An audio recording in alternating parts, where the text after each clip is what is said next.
Bonjour, on va corriger les exercices 1 et 2, page 83, et l'exercice 29, page 86. Commençons par l'exercice 1, page 83. Alors cet exercice est un petit peu déroutant, donc il vous a peut-être perturbé. Bon, donc c'est pas grave si jamais c'est le cas. Donc ici, l'énoncé est le suivant. Pour chacun des énoncés suivants, répondre aux deux questions. Question petit a. Quelles sont les grandeurs qui interviennent dans ces énoncés? Petit b, sont-elles proportionnelles? Alors commençons par le 1. Donc la phrase ici qu'il faut interpréter, c'est un cahier coûte, avec un accent circonflexe, et ici aussi, un cahier coûte 2,80 €. Donc clairement ici, les deux grandeurs qui interviennent sont le prix payé, d'une part, et d'autre part, le nombre de cahiers, parce qu'on se dit que s'il y avait une phrase comme ça, mais on pourrait imaginer un exercice où on vous ferait calculer un nombre de cahiers. Donc ici, les deux grandeurs qui interviennent sont d'une part le nombre de cahiers, le nombre de cahiers,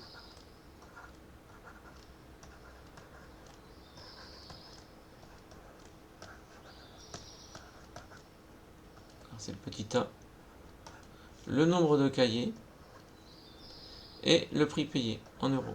Et le prix payé en euros. Le prix payé en euros.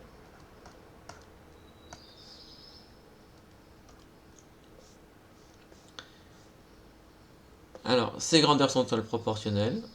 Ici, ben on va dire oui. Alors, vous voyez, ce qui est un peu déroutant, c'est qu'en fait, rien ne le dit dans l'énoncé.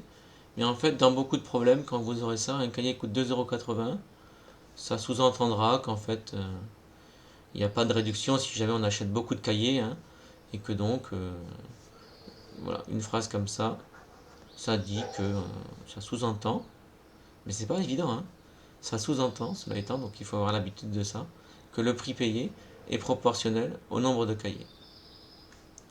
Donc petit 2, donc 5 oranges pèsent 1 kg, donc petit a, donc les grandeurs, donc d'un côté 5 oranges, donc il va y avoir le nombre d'oranges, première grandeur, le nombre d'oranges,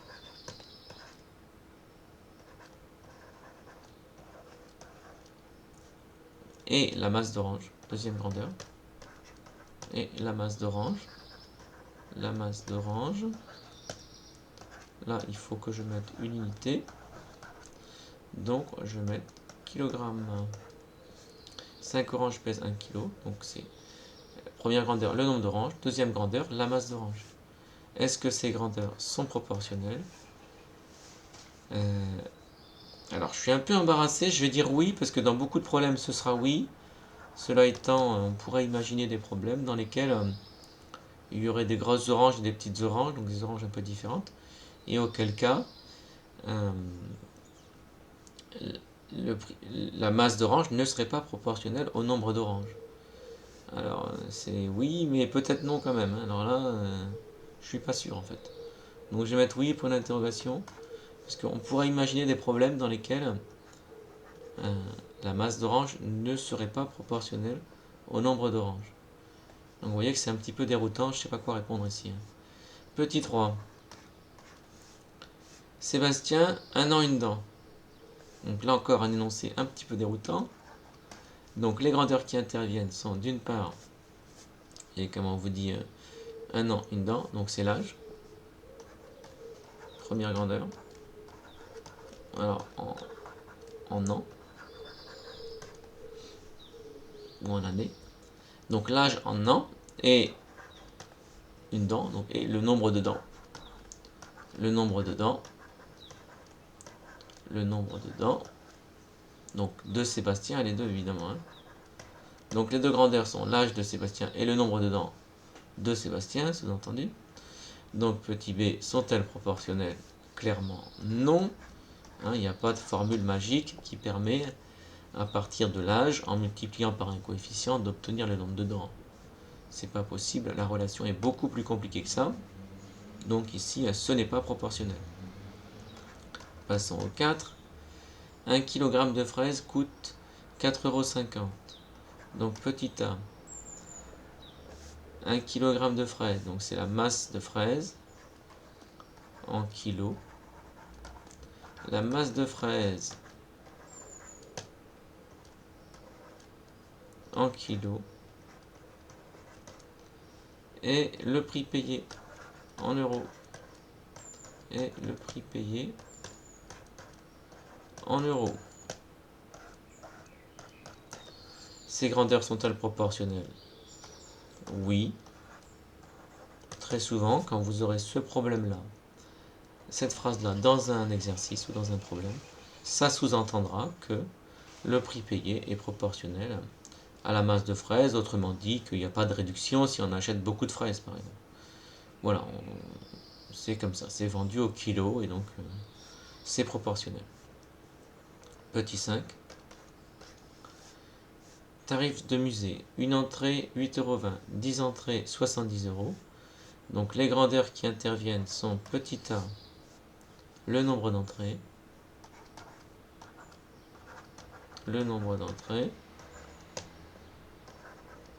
d'une part, et d'autre part le prix payé, donc le nombre d'entrées et le prix payé en euros.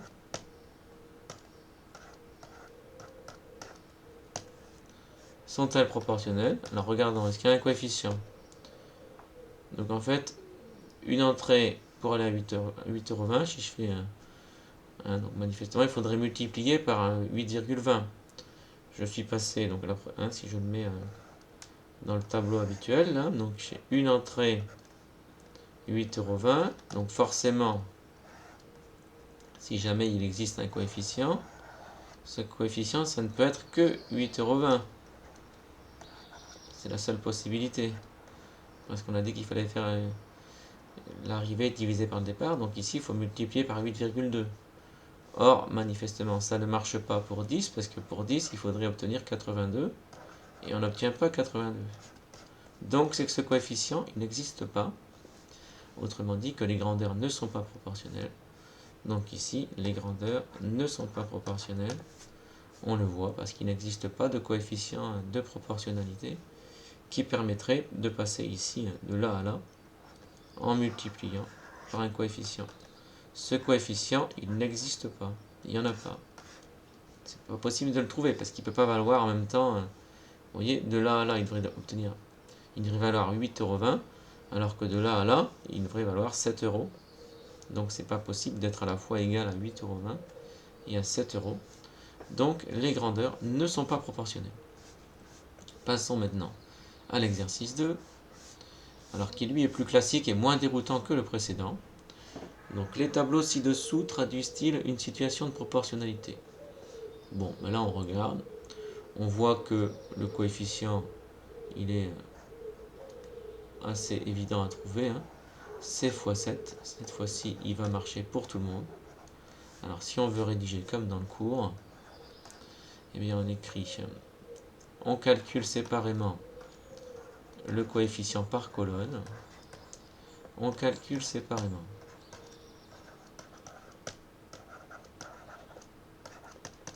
Alors, première colonne, c'est 7 sur 1, ça fait 7. Ensuite, on fait deuxième colonne, 14 sur 2, ça fait encore 7. Et troisième colonne, 35 sur 5, ça fait encore 7. On constate que 7 sur 1, c'est égal à 14 sur 2, c'est égal à 35 sur 5, c'est égal à 7. Donc il existe un coefficient de proportionnalité qui vaut 7 € à la place. Donc il existe un coefficient de proportionnalité égal à 7. Il existe un coefficient de proportionnalité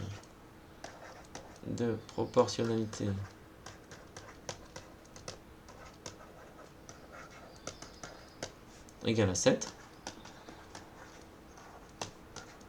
C'est euros par place, évidemment, s'il y a une unité. Donc le prix est proportionnel au nombre de places. Donc le prix payé. Donc le prix payé. Donc le prix payé en euros est proportionnel au nombre de places. Est proportionnel au nombre de places. Proportionnel au nombre de places. Nombre de places.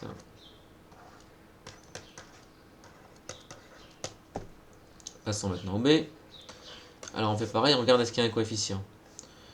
Ici, si jamais il y a un coefficient, ce sera forcément x5, parce que sur la première colonne, on voit que 2 x 5, 10. Donc si jamais il y a un coefficient, c'est x5. Est-ce qu'il marche? Pour la deuxième colonne, 4 x 5, 20, donc ça marche. Mais pour la deuxième, 6 x 5, ça donne pas 30. Donc c'est qu'il n'y en a pas. Donc on peut maintenant rédiger correctement et expliquer que ce n'est pas proportionnel. Donc on calcule séparément. On calcule séparément.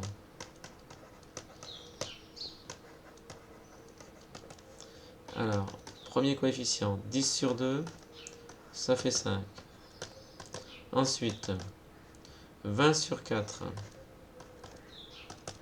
on obtient encore 5. Donc jusque là, ça va.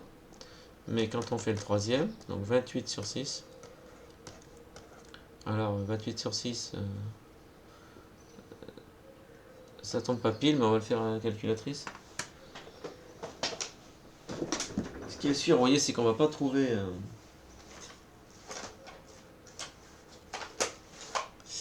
c'est qu'on va pas trouver 5, parce que 6 x 5, ça fait 30. Mais bon, alors faisons-le comme ça. Donc 28 divisé par 6, ça fait 14 tiers, autrement dit 4,66666 jusqu'à l'infini. Donc c'est environ 4,7. Mais ce n'est pas 5, voilà, très clairement. Donc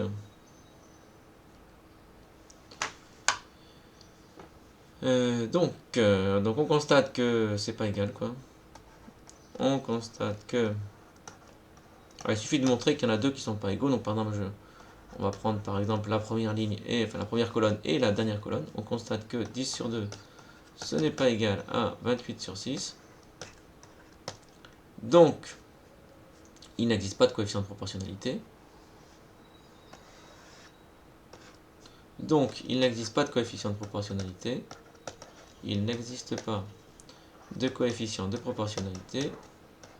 Il n'existe pas de coefficient de proportionnalité.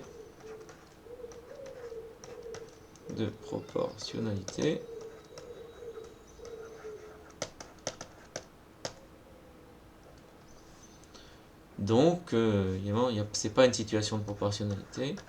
Donc, le prix en euros n'est pas proportionnel au nombre de places. Le prix en euros n'est pas proportionnel au nombre de places. N'est pas proportionnel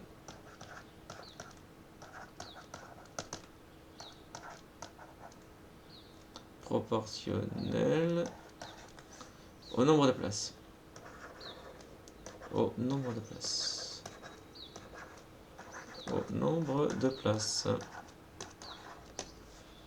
Voilà pour l'exercice 2. Passons à l'exercice 3.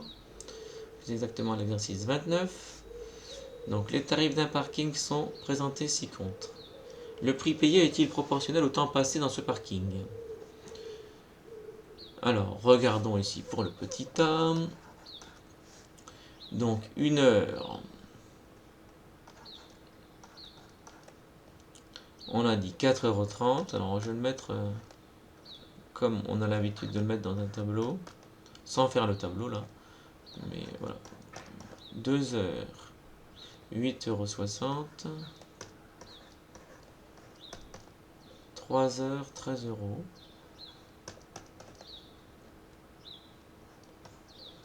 Etc. Je m'arrête parce que je vois que il va y avoir un problème, ça va pas marcher ici. Donc, si jamais il y a un coefficient, ça va être 4,3, vous voyez. Sauf qu'avec 3, il marche pas, parce que 3 fois 4,3, ça donne pas 13 €. Donc, toujours ce petit raisonnement qui me permet de voir que ça ne va pas être proportionnel.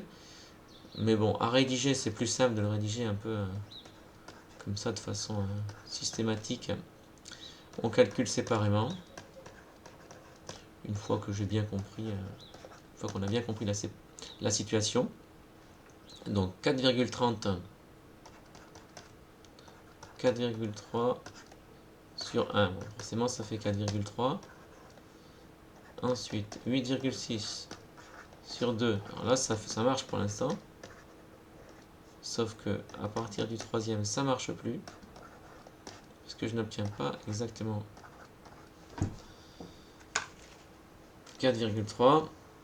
Alors 13 tiers. On n'est pas loin, mais c'est pas exactement égal. Ça fait 4,3. Mais alors c'est environ. Alors vous voyez. Donc c'est environ 4,333 au millième près. Donc c'est pas égal à ça.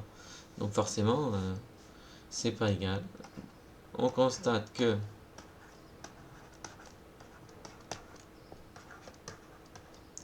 4,3 sur 1, ce n'est pas égal à 13 tiers. Donc, il n'existe pas de coefficient de proportionnalité. Donc, il n'existe pas de coefficient de proportionnalité. Il n'existe pas de coefficient de proportionnalité. De coefficient de proportionnalité. De proportionnalité. Proportionnalité. Et bien donc, le prix payé n'est pas proportionnel. Donc, le prix payé en euros. Le prix payé en euros n'est pas proportionnel au temps, n'est pas proportionnel, n'est pas proportionnel au temps, on va dire la durée plutôt, au temps passé dans le sparking. En fait, on va regarder la formulation. Au temps passé dans le sparking en heure. Au temps passé dans ce parking. Dans ce parking. En heure. Donc voilà pour le A. Passons maintenant au B. Alors, le diamètre d'une pièce de monnaie est-elle Le diamètre est-il Le diamètre d'une pièce de monnaie est-il Ils se sont trompés. Est-il C'est le diamètre, hein, c'est pas la pièce, la diamètre. Et donc le diamètre d'une pièce de monnaie est-il proportionnel à sa valeur? Petit b.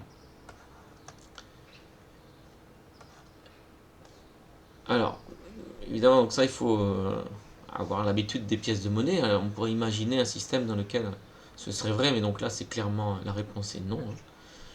Donc non, il n'y a pas de... entre le diamètre de deux pièces, enfin c'est pas proportionnel, il n'y a pas une formule magique qui me permet de savoir quelle est la valeur d'une pièce à partir de son diamètre.